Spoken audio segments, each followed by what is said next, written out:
Hello friends, welcome to my channel commerce class. आज मैं पढ़ाने जा रही हूँ डिपार्टमेंट एंड ब्रांच अकाउंट के बारे में।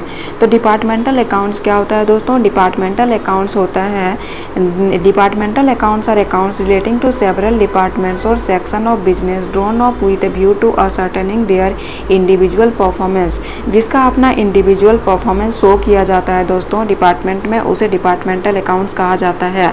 तो इसका एडवांटेज क्या है? फर्स्ट एडवांटेज है इवेल्युएशन ऑफ परफॉर्मेंस और सेकंड है growth potential of each department. तो फर्स्ट एडवांटेज क्या है? इवेल्युएशन ऑफ परफॉर्मेंस में क्या आता है दोस्तों? Each department can be evaluated separately on the basis of trading results. क्या होता है? ईच डिपार्टमेंट कैन बी, प्रत्येक डिपार्टमेंट क्या इवेल्युएट कर सकता है? Separately on the basis of trading result. Trading result separate department evaluate कर सकता है। ग्रोथ पोटेंशियल ऑफ इस डिपार्टमेंट में growth potential of a department as compare to others can be evaluated. Growth potential of a department क्या compare कर सकता है दोस्तों? इजी वे से इवेल्युएट कर सकता है। अब देखते हैं टाइप्स ऑफ डिपार्टमेंट के बारे में। तो दोस्तों टाइप्स ऑफ डिपार्टमेंट क्या होता है? दो टाइप का होता है। क्या क्या होता है? इंडिपेंडेंट डिपार्टमेंट और डिपेंडेंट डिपार्टमेंट। इंडिपेंडेंट डिपार्टमेंट क्या होता है? Department which works independently of each other. तो डिपार्टमेंट्स क्या वर्क करता है दोस्तों? इंडिपेंडेंटली करता है एक दूसरे से। मतलब क्या होता है? Department which works independently each other, ये इंडिपेंडेंटली वर्क्स करता है। ठीक है, जैसे कि मेडिसिन शॉप, ये क्या होता है? एक इंडिपेंडेंट शॉप होता है और ये अपना जो भी प्रॉफिट लॉस हुआ अपना खुद ही इसको मैनेज कर सकता है। ठीक है, आप देखते हैं डिपेंडेंट डिपार्टमेंट में। तो दोस्तों डिपेंडेंट डिपार्टमेंट क्या होता है? One department to connect with another department. एक डिपार्टमेंट जो कनेक्ट होता है दूसरे डिपार्टमेंट में, तो ऐसे डिपार्टमेंट को डिपेंडेंट डिपार्टमेंट कहा जाता है। जो मतलब दूसरे डिपार्टमेंट से कनेक्ट, दूसरे डिपार्टमेंट में क्या होता है? दूसरे डिपार्टमेंट से कनेक्ट रहता है, तो ऐसे को डिपेंडेंट डिपार्टमेंट कहा जाता है। जैसे कि सेपरेट शॉप लाइक एलन सोली, मतलब बहुत सारा शॉप है जैसे कि एलन सोली। एक ही मल्टीप्लेक्स में क्या होता है? बहुत सारा शॉप का होना और एक दूसरे से कनेक्ट होना, एक दूसरे से लिंक होना, डिपेंड होना, तो ऐसे को डिपेंडेंट डिपार्टमेंट कहा जाता है। फिर देखते हैं दोस्तों इंटर डिपार्टमेंट ट्रांसफ़र। तो इंटर डिपार्टमेंट ट्रांसफ़र क्या हो जाता है, क्या होता है? सपोज दैट रिलायंस फ्रेश है, ठीक है, तो रिलायंस फ्रेश में क्या मिलता है? जैसे उसमें रिचार्ज भी होता है, राशन का सारा सामान मिलता है, मेडिसिन का सारा सामान मिलता है। तो वो मतलब जैसे किसी को राशन वाला जो राशन सेल कर रहा है, तो उसको अगर मेडिसिन खरीदना है तो वो क्या करता है? गुड्स को एक दूसरे में ट्रांसफ़र करता है। ठीक है, वो कहीं वो अपना मतलब बाहर खरीदने के लिए नहीं जाता है, बल्कि वहीं का अपने ही डिपार्टमेंट से क्या करता है? गुड्स परचेज करता है। तो ऐसे को क्या बोला जाता है? इंटर डिपार्टमेंट ट्रांसफ़र बोलते हैं। ठीक है, तो basis of inter department transfer, तो बेसिस इसका क्या होता है? किस किस चीज़ से इंटर डिपार्टमेंट मतलब ट्रांसफ़र जो गुड्स करता है उसको क्या कितना कैसा चार्ज किया जाता है दोस्तों? गुड्स एंड सर्विसेज में be charge by one department to another. Usually कैसे चार्ज किया जाता है? एक तो कॉस्ट प्राइस पे चार्ज किया जाता है, नहीं तो करंट मार्केट प्राइस पे चार्ज किया जाता है, नहीं तो cost plus agreed percentage of profit में चार्ज किया जाता है।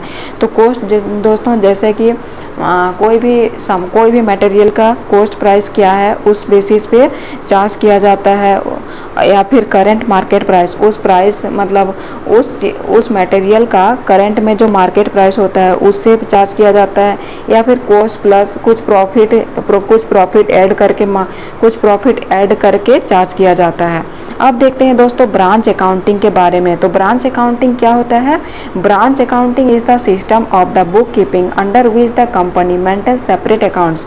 तो ब्रांच अकाउंट वो अकाउंट होता है दोस्तों जो मतलब बहुत सारा ब्रांच होता है और वो खुद ही अपना मतलब अकाउंट मेंटेन करता है, सेपरेट अकाउंट्स होता है, तो ऐसे को ब्रांच अकाउंट कहा जाता है। तो इसका एडवांटेज क्या होता है दोस्तों? विशेषता, it helps to ascertain the profit and loss each branch. मतलब प्रत्येक ब्रांच में हम लोग प्रॉफिट और लॉस क्या कर सकते हैं? असर्टेन कर सकते हैं। बी क्या होता है?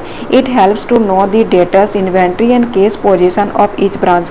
प्रत्येक ब्रांच से हम क्या करते हैं? अपना पोजीशन जान सकते हैं। फिर है C separate accounting of each branch helps to make decision according to branch requirements. अपने अपने क्या होता है, ज़रूरत के हिसाब से ब्रांच का जो रिक्वायरमेंट है उस हिसाब से वो डिसीजन ले सकता है। तो इसका डिसएडवांटेज क्या है दोस्तों, due to separate account for each branch it requires more man power. इसमें मतलब बहुत ज़्यादा सेपरेट अपना अकाउंट होता है। सपोज दैट बैंक है दोस्तों, तो बैंक का मान लीजिए एक हेड ऑफिस है और उसका बहुत सारा ब्रांच है, तो ब्रांच में क्या होता है, उसमें बहुत मेन पावर चाहिए, आदमी का ज़रूरत होता है। तो ये सब क्या होता है, डिपेंडेंट डिपार्टमेंट, जैसे एक चीज़ से सारा काम हो जा रहा है, एक ही आदमी वो उसको संभाल रहा है, सारा चीज़ का मैनेज कर रहा है। तो इसमें क्या होता है, बहुत सारा लोगों का ज़रूरत होता है, मेन पावर का ज़रूरत होता है, उसमें प्लेस का ज़रूरत होता है, इंफ्रास्ट्रक्चर का ज़रूरत होता है। तो दोस्तों ये सब इसका डिसएडवांटेज है, ठीक है।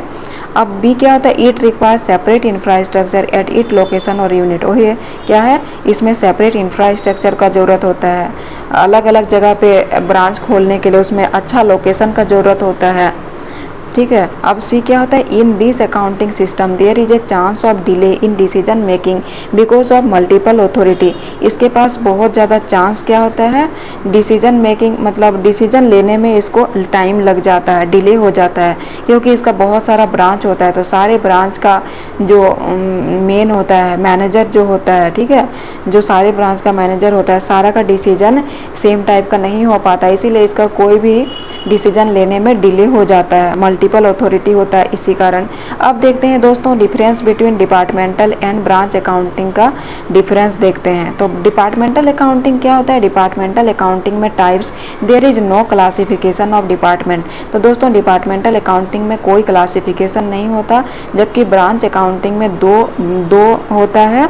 क्या क्या होता है, एक तो डिपेंडेंट और दूसरा इंडिपेंडेंट। अकाउंटिंग क्या होता है दोस्तों, the accounts maintained are departmental account में क्या होता है, the accounts maintain are departmental trading and profit and loss general profit loss accounting. ये क्या क्या मेंटेन करता है, डिपार्टमेंटल ट्रेडिंग और profit loss general profit and loss account maintain करता है।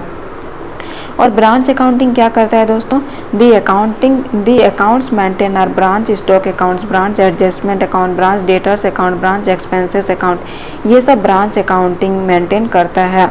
फिर देखते हैं trading account, departmental trading with their head office. तो डिपार्टमेंटल क्या है, departmental trading with their head office is conducted under the same roof although each department deals with separate line activity. तो दोस्तों डिपार्टमेंटल अकाउंटिंग में जैसे कि मैं पहले ही बताई हूँ कि डिपार्टमेंटल अकाउंटिंग में क्या होता है, एक ही छत के नीचे आपको सारा सामान अवेलेबल होता है, मतलब एक ही डिपार्टमेंट का होता है, एक ही डिपार्टमेंट में डिफरेंट हर एक टाइप का आपको मटेरियल मिलेगा। तो ऐसे को क्या बोलते हैं, डिपार्टमेंटल ट्रेडिंग। जैसे कि रिलायंस फ्रेश एक क्या है, डिपार्टमेंटल ट्रेडिंग है। उसमें क्या होता है, आपको राशन भी मिलेगा, रिचार्ज भी होगा, मेडिसिन भी मिलेगा, मतलब हर एक टाइप का वहाँ पे एक ही जगह पे मिलता है। तो ऐसे को क्या बोला जाता है, डिपार्टमेंटल ट्रेडिंग। और ब्रांच ट्रेडिंग क्या होता है दोस्तों, branch trading is conducted in different parts. ये डिफरेंट पार्ट्स में बांटा हुआ होता है ऑफ द कंट्री एंड इसका हेड ऑफिस क्या होता है, एक head office dealing with usually same line of activity करता है। इसका डिफरेंट डिपार्टमेंट होता है, ठीक है। अब देखते हैं डिपेंडेंट ब्रांच का कुछ notes. These branch sell, dependent branch में क्या क्या होता है, these branch sell only those goods which are receive from the head office. इस ब्रांच में ऐसा मतलब वही चीज गुड्स सेल किया जाता है जो क्या होता है दोस्तों, जो हेड ऑफिस से रिसीव होता है, बस उसी गुड्स को हम सेल कर सकते हैं। किसमें, डिपेंडेंट ब्रांच में। बी क्या होता है, all expenses of the branch are paid by the head office. जितना भी खर्च होता है ब्रांच में तो उसको कहाँ पे दिखाया जाता है, हेड ऑफिस के ब्रांच में, हेड ऑफिस के ब्रांच में पेड किया जाता है, या फिर जो भी खर्च होता है, ठीक है। सी क्या होता है, petty expenses are paid by the branch and petty cash account is prepared at the branch इधर ए सिंपल पीटी केस और ऑन इम्प्रेस्ड सिस्टम। फिर देखते हैं दोस्तों the fixed assets accounts are maintain by the head office. Fixed assets कहाँ पे maintain किया जाता है दोस्तों, हेड ऑफिस में। Branch account is debited and fixed assets is credited. Branch account को क्या किया जाता है, डेबिट किया जाता है और फिक्स्ड एसेट्स को क्रेडिट किया जाता है। ब्रांच अकाउंट को क्या किया जाता है, डेबिट, फिक्स्ड एसेट्स को credit. In the books of head office for depreciation, head office के डेप्रिसिएशन को बुक्स में ब्रांच अकाउंट को क्या किया जाता है, डेबिट और फिक्स्ड एसेट्स को क्रेडिट किया जाता है। अब एक क्वेश्चन देखते हैं दोस्तों जो प्रीवियस ईयर में आया हुआ है। A department transfer goods to B, A department transfer, एक डिपार्टमेंट का, ए डिपार्टमेंट है दोस्तों जो कि अपना गुड्स किसको ट्रांसफ़र कर रहा है, बी को ट्रांसफ़र कर रहा है एट कोस्ट प्लस में कर रहा है। वो मैं बताई हूँ उनके 3 टाइप में आप मतलब चार्ज कर सकते हैं, पेमेंट कर सकते हैं। किसमें एक तो कोस्ट में कर सकते हैं, नहीं तो मार्केट प्राइस में, नहीं तो कोस्ट प्लस में कर सकते हैं। तो इसमें कौन सा क्वेश्चन आया है दोस्तों, cost plus 25% out of its stock of ₹10,000 remains with B department. 10,000 इसका स्टॉक है और बी डिपार्टमेंट को विथ बी डिपार्टमेंट के साथ है, ठीक है। Therefore the amount of stock reserve will be, तो इसका स्टॉक रिजर्व क्या होगा, कितना अमाउंट होगा वो निकालना है। तो department A sold the goods to department at a cost 25% out of this rupees कितना है दोस्तों, 10,000 sold to stock B, then कितना सोल्ड करता है 10,000, तो 25% इसका प्लस कोस्ट है। तो दोस्तों प्लस कोस्ट है इसीलिए क्या करेंगे, 10,000 इंटू 25% तो हो ही गया। जैसे नॉर्मल रहता तो क्या करते, 10,000 इंटू 25/100 करते, लेकिन इसमें प्लस कोस्ट बोला है दोस्तों इसीलिए नीचे क्या कर देंगे, प्लस कर देंगे 25। तो क्या हो गया, 10,000 इंटू 25/125 हो गया। तो इसका वैल्यू कितना आया दोस्तों, 2,000 आया। अब क्वेश्चन क्या देखते हैं, bad debt is departmental account is. तो बैड डेट कैसा डिपार्टमेंट है दोस्तों, divided equally amongst the department. ये क्या करता है, इक्वली डिपार्टमेंट है, इक्वली डिवाइडेड करता है एक दूसरे के साथ। तो ये दोनों प्रीवियस ईयर में आया हुआ क्वेश्चन है दोस्तों। तो आज के लिए इतना ही, थैंक यू। अगर ऐसी वीडियोस चाहिए तो प्लीज़ मेरे चैनल को लाइक और सब्सक्राइब कीजिए।